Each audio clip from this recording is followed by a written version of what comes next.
آج ہم کریں گے مرزا غالب کی ایک نظم کی تشریح۔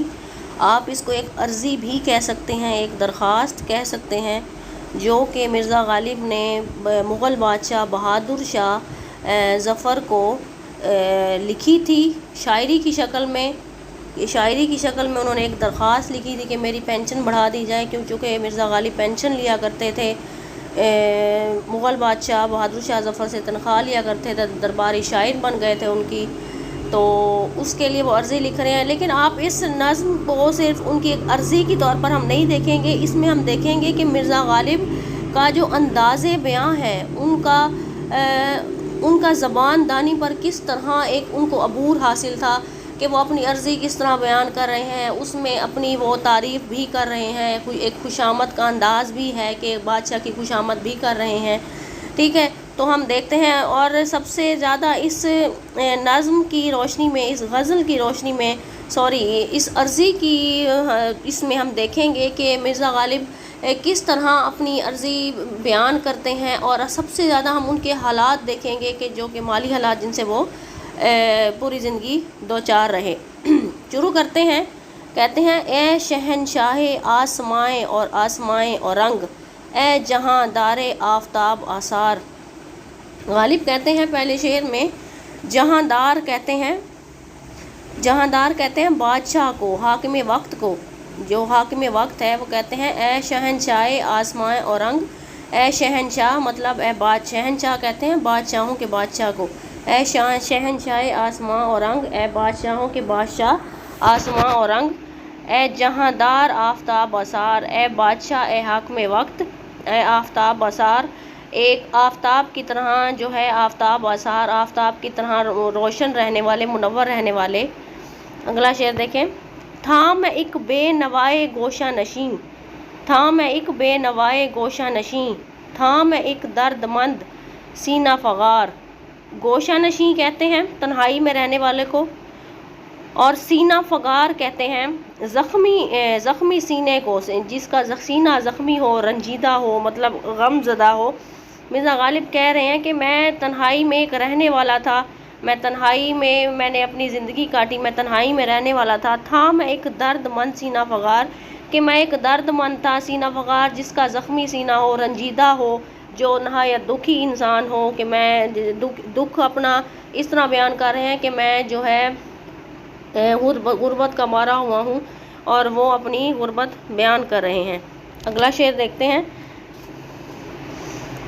تم نے مجھ کو جو آبرو بخشی، تم نے جو مجھ کو آبرو بخشی، ہوئی میری وہ گرمی بازار۔ کہتے ہیں تم نے جو مجھ کو آبرو کہتے ہیں عزت بخشی، ہوئی میری وہ گرمی بازار، مطلب وہ کہتے ہیں میری وہ گرمی بازار، کہ مطلب میری ایک حوصلہ افزائی ہوئی، میری گرمی بازار میں مجھ میں ایک حوصلہ آ گیا، مجھ میں ایک جو ہے ایک تمنا پیدا ہو گئی تمہاری آبرو بخشنے کی وجہ سے۔ تم نے مجھے بادشاہ وہ کہہ رہے ہیں کہ آپ نے مجھے درباری شاعر کے طور پر اور تیموریہ خاندان کی تاریخ لکھنے پر، چونکہ مغل بادشاہ بہادر شاہ ظفر نے یہ شرف بخشا تھا مرزا غالب کو کہ انہوں نے تیموریہ خاندان کی تاریخ لکھوائی تھی مرزا غالب سے، جو کہ بہت مشہور ہوئی۔ وہ کہہ رہے ہیں کہ بادشاہ کو کہ آپ نے جو مجھے عزت بخشی میری وہ گرمی بازار، کہ میں ہر طرف مشہور ہو گیا، میری ایک عزت ہو گئی معاشرے میں، ٹھیک ہو گیا۔ اگلے شعر میں کہتے ہیں کہ ہوا مجھ سا ذرہ ناچیز۔ اب دیکھیں یہاں پر خود کو وہ بالکل عاجز دکھا رہے ہیں شعر میں، کہتے ہیں کہ ہوا مجھ سا ذرہ ناچیز، روشناس ثوابت و سیار۔ روشناس ثوابت و سیار، ثوابت و سیار کہتے ہیں وہ ستارے جو گردش نہیں کرتے، وہ کہتے ہیں روشناس ثوابت و سیار مطلب وہ ستارے جو گردش نہیں کرتے۔ کہتے ہیں کہ تم نے مجھے وہ آبرو بخشی، آپ نے مجھے وہ عزت بخشی کہ میں ایک ذرہ ناچیز تھا، میں تو کچھ بھی نہیں تھا۔ عاجزی سے بیان کر رہے ہیں کہ میں تو کچھ بھی نہیں تھا، میں تو ایک ذرہ تھا جس کی کوئی وقت نہیں ہوتی، میں تو ایک ذرہ ناچیز تھا، میں ناچیز تھا، آپ نے مجھے روشناس کروایا۔ ثوابت و سیار، وہ ستارے جو گردش نہیں کرتے، مجھے اس طرح جو ہے آپ نے عزت بخشی کہ میں گردش میں آ گیا، ٹھیک ہو گیا۔ اگلا شعر ہے: گرچہ از روئے ننگ بے ہنری، گرچہ از روئے ننگ بے ہنری، ہوں خود اپنی نظر میں اتنا خوار. کہتے ہیں گرچہ میں ننگ کہتے ہیں ننگا ہونے کو کہتے ہیں، اگرچہ میں ہوں بے ہنر ہوں خود اپنی نظر میں اتنا خوار. کہتے ہیں میں خود ننگ ہوں مطلب عریاں ہوں، بے ہنر ہوں کہ مجھ میں کوئی ہنر نہیں ہے، لیکن میں اپنی نظر میں ہی اتنا خوار ہوں. کیونکہ وہ خوار اپنے آپ کو اس لیے بھی کہہ رہے ہیں کیونکہ مرزا غالب میں نوشی کرتے تھے، مطلب شراب پیتے تھے، جوا کھیلتے تھے، اس وجہ سے ان کو جیل کی ہوا بھی کھانی پڑی. وہ اس لیے شاید اسی بات کا وہ ذکر کر رہے ہیں کہ میں تو اپنی نظر میں ہی خوار ہوں. اور قرض لیتے تھے، قرض کی شراب پیتے تھے، پھر اور قرضہ لیتے تھے، اور قرضہ لیتے تھے، قرضہ لیتے جاتے تھے. قرضہ کیسے اتارنا تھا ان کا اس طرف دھیان ہی نہیں تھا کہ وہ واقعی خوار ہو کر رہ گئے. اگلے شعر میں کہتے ہیں کہ گر اپنے کو میں کہوں خاکی، کہ گر اپنے کو میں کہوں خاکی، جانتا ہوں کہ آئے خاک کو آر. کہتے ہیں کہ اگر میں اپنے آپ کو خاکی کہوں، کہ میں اپنے آپ کو مٹی کا بنا ہوا کہوں، جانتا ہوں کہ آئے خاک کو آر. کہتے ہیں میں جانتا ہوں کہ اگر میں اپنے آپ کو مٹی کا بنا ہوا کہوں کہ خاک کو بھی مجھ سے آر آئے گی، مٹی کو بھی مجھ سے آر آئے گی، کہ مجھے مٹی بھی کہے گی کہ اس کو مجھ سے بنایا گیا، کہ ایک مٹی کی قیمت بھی مجھ سے زیادہ ہے. یہ مٹی بھی شرمندگی محسوس کرے گی. آگے کہتے ہیں شاد ہوں لیکن اپنے جی میں کہ ہوں، شاد ہوں اپنے جی میں کہ ہوں بادشاہ کا غلام کارگزار.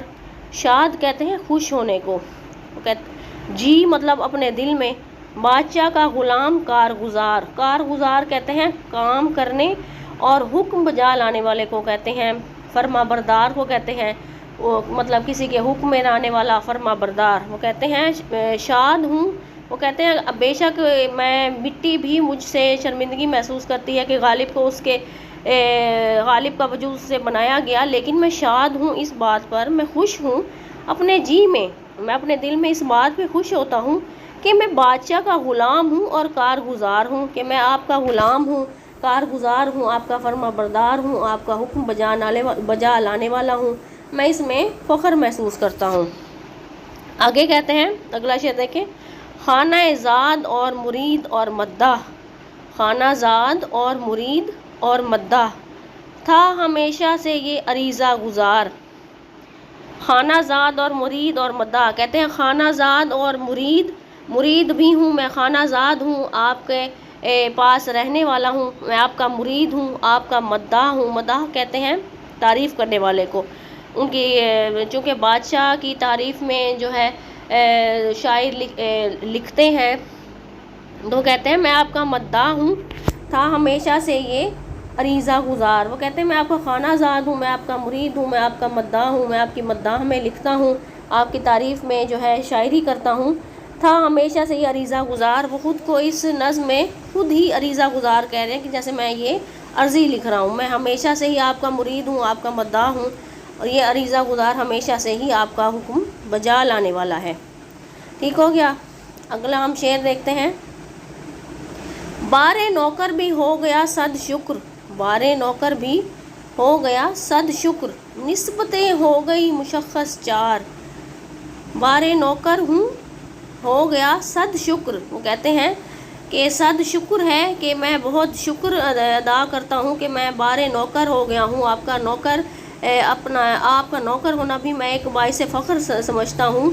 نسبتیں ہو گئی مشخص چار. مشخص کہتے ہیں تشخیص کرنا، تجویز کرنے والے کو کہتے ہیں. ٹھیک ہے، وہ کہتے ہیں نسبتیں ہو گئی مشخص چار، کہ مجھے آپ سے نسبت ہو گئی، نوکر تو میں آپ کا ویسے ہوں، صد شکر ہے، میں اس پر بھی شکر ادا کرتا ہوں کہ آپ سے نسبت مجھے مزید بڑھ گئی. مشخص چار کہ آپ نے مجھے تجویز کر لیا، اپنے لیے اپنا حکم بجا لانے والوں میں تجویز کر لیا کہ میں آپ کے حکم کی تجویز کر سکوں. اب آگے کہتے ہیں نہ کہوں آپ سے تو کس سے کہوں، نہ کہوں آپ سے تو کس سے کہوں، مدعائے ضروری الاظہار.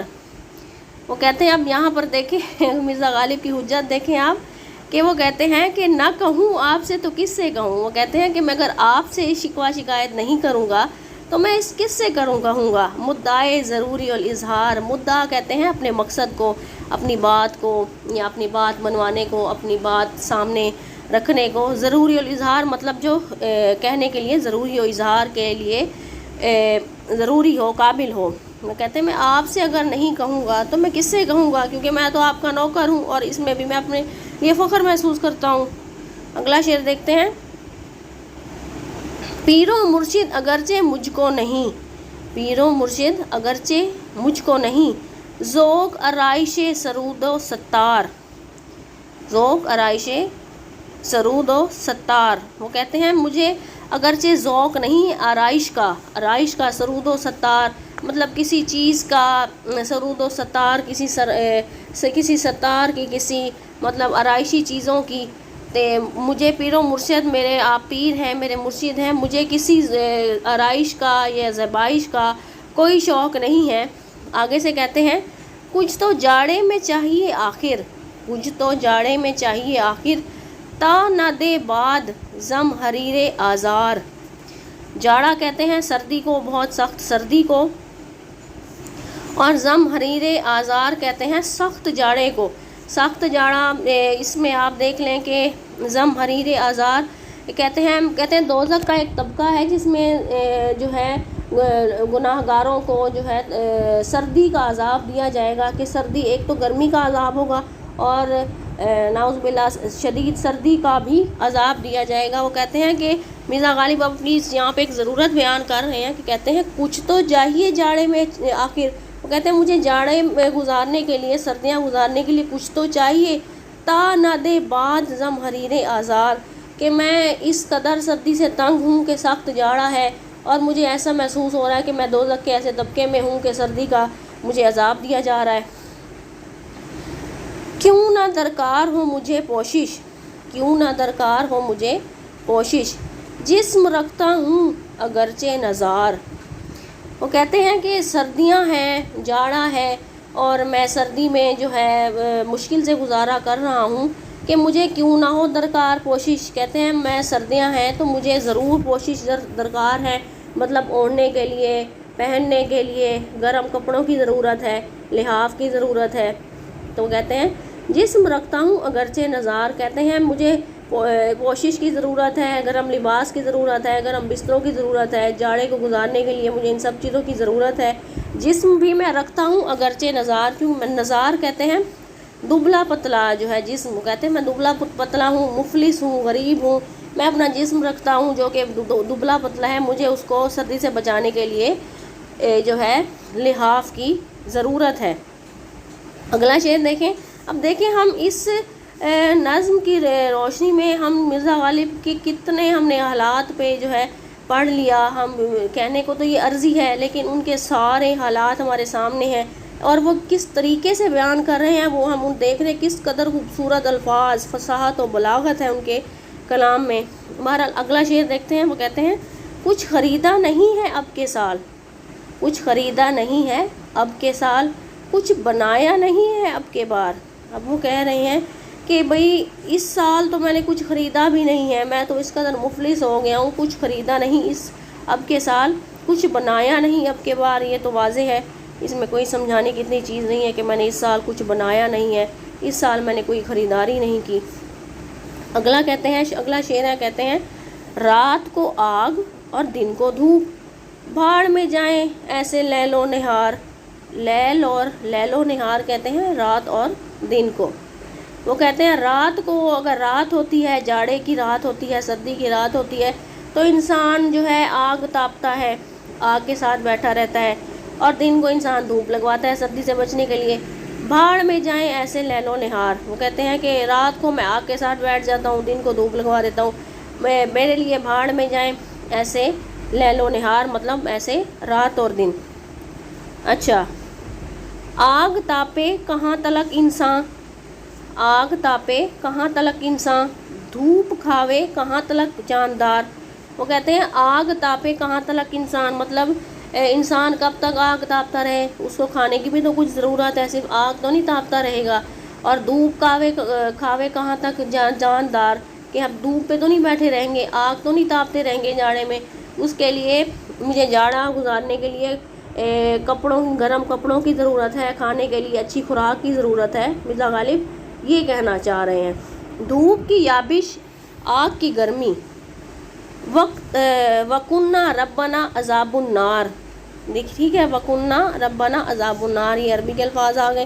وہ کہتے ہیں دھوپ کی جو یابش، تپش، آگ کی گرمی، وہ کہتے ہیں دھوپ کی تپش ہے، آگ کی گرمی ہے، اور یہ اللہ کا عذاب ہے کہ ہمارے اوپر جو ہے عذاب النار، نار کہتے ہیں آگ کو، کہ عذاب النار کے انسان آگ میں جا رہا ہے، خدا کی طرف سے یہ عذاب ہے کہ آگ ہی آگ ہے، دھوپ کی تپش ہے، آگ کی گرمی ہے، ہر طرف آگ ہی آگ ہے، اور یہ خدا کا عذاب ہے کہ ہم اس آگ میں رہ رہے ہیں۔ نار کہتے ہیں آگ کو، ٹھیک ہو گیا۔ میری تنخواہ جو مقرر ہے اس کے ملنے کا ہے عجب ہنجار۔ اب یہاں پر کہہ رہے ہیں، میں امید کرتی ہوں آپ بور نہیں ہو رہے ہوں گے۔ وہ کہتے ہیں میری تنخواہ جو مقرر ہے اس کے ملنے کا ہے عجب ہنجار۔ ہنجار کہتے ہیں مطلب مسئلہ یا ایک عجیب پریشانی ہے، اذیت ہے۔ وہ کہتے ہیں میری تنخواہ جو آپ کی طرف سے مقرر ہے اس کے ملنے کا ہے عجب ہنجار، اس کے ملنے کی ایک مطلب ایک الگ جھنجھٹ ہے کہ میں اس تکلیف میں ہوں۔ اب آگے کہتے ہیں رسم ہے مردے کی چھمائی ایک، رسم ہے مردے کی چھمائی ایک، خلق کا ہے اسی چلن پہ مدار۔ وہ کہتے ہیں کہ رسم ہے کہ مردے کی چھمائی کی جاتی ہے کہ 6 مہینے بعد جو ہے اس کا ختم دلایا جاتا ہے یا اس کی نیاز دی جاتی ہے، اس کے کوئی کھانا وغیرہ بنا کر، کوئی مطلب غذا بنا کر اس کو بخش دی جاتی ہے، اور خلق کا بھی ہے اسی چلن پر مدار۔ وہ کہتے ہیں خلق کہتے ہیں انسان کا بھی اسی چلن پہ مدار ہے۔ وہ کہتے ہیں میرا بھی اسی چلن پر مدار ہے۔ وہ کس طرح، وہ ہم اگلے شعر میں دیکھتے ہیں۔ مجھ کو دیکھو تو ہوں بقید حیات، اور چھماہی ہو سال میں 2 بار۔ وہ کہتے ہیں کہ مجھ کو دیکھو تو میں بقید حیات ہوں، مطلب زندگی کے قید میں ہوں، اور چھماہی ہو سال میں 2 بار۔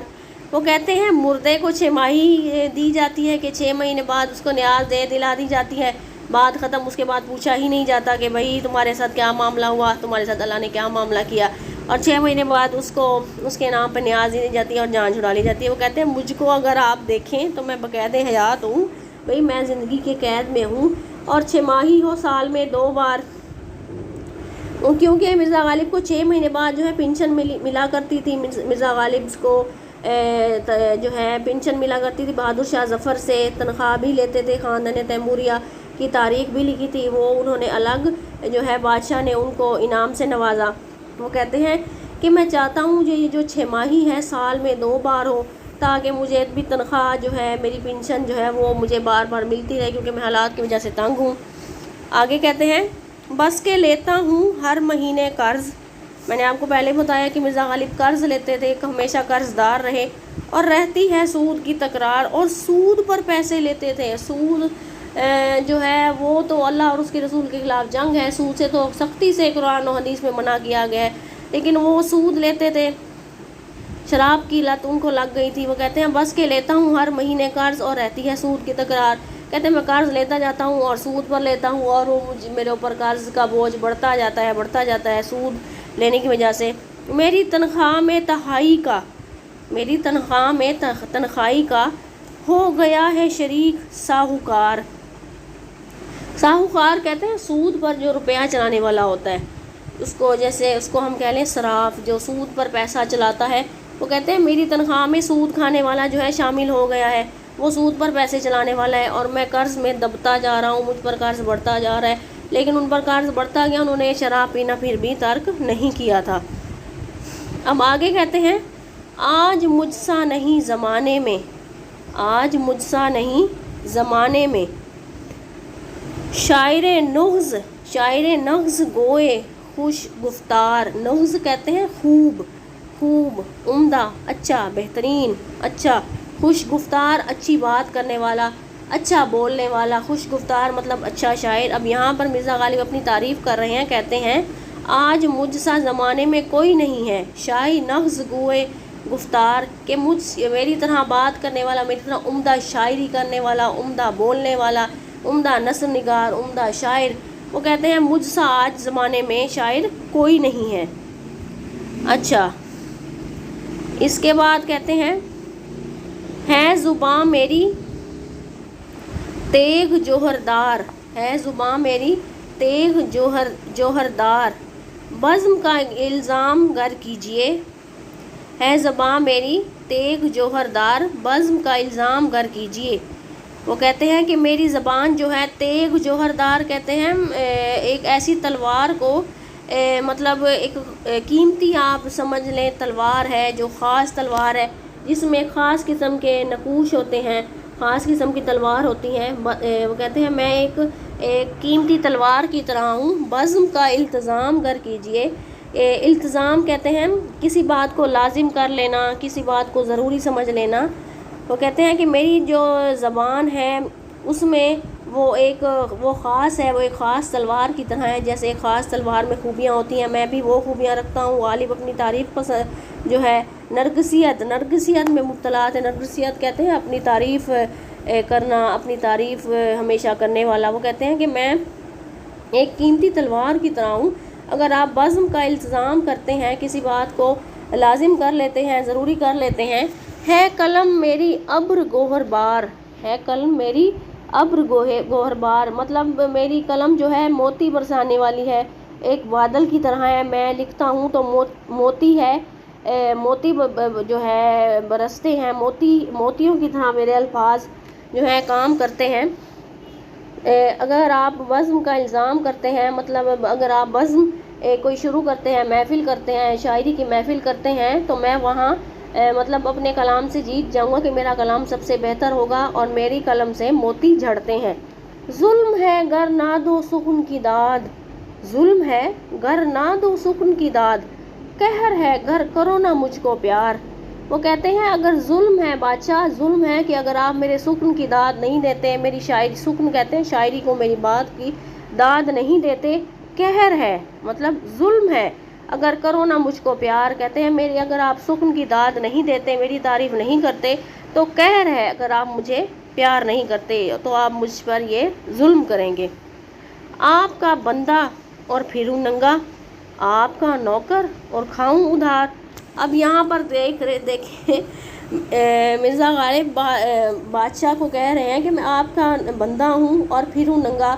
وہ کہتے ہیں کہ دیکھیں غور کریں کہ آپ کا بندہ ہو اور وہ پھرے ننگا، اور آپ کا نوکر ہوں اور کھاؤں ادھار، کہ دیکھیں آپ اس بات پر عار محسوس کریں۔ بادشاہ کو کہہ رہے ہیں، بادشاہ بہادر شاہ ظفر کو کہہ رہے ہیں کہ آپ کو یہ بات عار محسوس کرنی چاہیے کہ آپ کا بندہ ہوں اور میں ننگا پھروں، آپ کا نوکر ہوں اور میں ادھار کھاؤں۔ یہ تو نہیں ہو سکتا کہ میں آپ کا نوکر ہوں، آپ کا بندہ ہوں، میں ننگا پھروں اور میں ادھار کھاتا رہوں۔ یہ آپ کو بھی، آپ کی عزت کو بھی جو ہے زیب نہیں دیتا۔ میری تنخواہ کیجیے ماہ بماہ، تا نہ ہو مجھ کو زندگی دشوار۔ یہاں پر کیجیے ماہ بماہ، وہ کہتے ہیں کہ میری تنخواہ جو ہے آپ ہر مہینے کر دیجئے، کہ آپ مجھے ہر مہینے تنخواہ دے دیا کیجیے، تا نہ ہو مجھ کو زندگی دشوار، تاکہ میری زندگی دشوار نہ ہو، میں ننگا نہ پھروں، میں ادھار نہ کھاؤں، مجھے جو ہے جو مالی مشکلات ہیں وہ نہ ہوں۔ مطلب غالب کہہ رہے ہیں کہ میری تنخواہ جو ہے جو 6 ماہی تھی وہ آپ وہ اس کو آپ بدلیں اور ماہ بماہ مجھے تنخواہ دے دیا کریں، تاکہ میں اپنی زندگی آسانی سے گزار سکوں۔ اب آگے آخری شعر دیکھیں، یہ آپ نے ضرور سنا ہوا ہوگا۔ ختم کرتا ہوں اب دعا پہ کلام، یہ سیکنڈ لاسٹ شعر ہے۔ ختم کرتا ہوں اب دعا پہ کلام، شاعری سے نہیں مجھ کو سروکار۔ وہ کہتے ہیں میں اب بات کو ختم کرتا ہوں اس کلام پر، مجھے شاعری سے سروکار نہیں ہے۔ مطلب وہ کہہ رہے ہیں کہ میں ایک عرضی لکھ رہا ہوں، میں شاعری تو نہیں کر رہا، میں شاعری کی صورت میں آپ کو عرضی لکھ رہا ہوں۔ اور دیکھیں عرضی مرزا غالب کس قدر خوبصورت ہے، اس قدر دیکھیں الفاظ کا چناؤ ہے خوبصورتی سے۔ میں تو مجھے یہ غزل ذاتی طور پر بہت پسند ہے، نظم۔ وہ کہتے ہیں ختم کرتا ہوں اب دعا پہ کلام، وہ کہتے ہیں میں آپ کو دعا دے کر یہ بات ختم کرتا ہوں، مجھے شاعری سے کوئی سروکار نہیں ہے، میں شاعری تو نہیں کر رہا، میں تو صرف اپنی عرضی بیان کر رہا ہوں، اپنی درخواست آپ کے سامنے رکھ رہا ہوں۔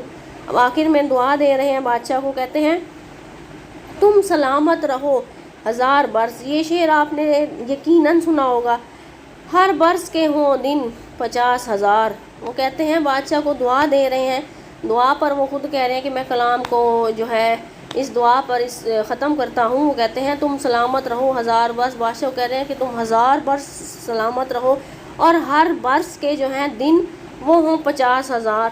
اور بادشاہ کو لمبی عمر کی دعا دے رہے ہیں کہ آپ میرے حال پر جو ہے غور کریں، رحم کھائیں، میری تنخواہ بڑھا دیں، 6 ماہی کے 6 ماہی مجھے پینشن یا میری تنخواہ مجھے نہ دیا کریں، مجھے مہینے کے مہینے دے دیا کریں. اور عرضی کس قدر خوبصورت ہے. امید کرتی ہوں آپ نے اس کو انجوائے کیا ہوگا. مجھے کمنٹ میں ضرور بتائیے گا. تو انشاءاللہ اگلی غزل کے ساتھ آپ کی خدمت میں حاضر ہوں گی. اللہ حافظ.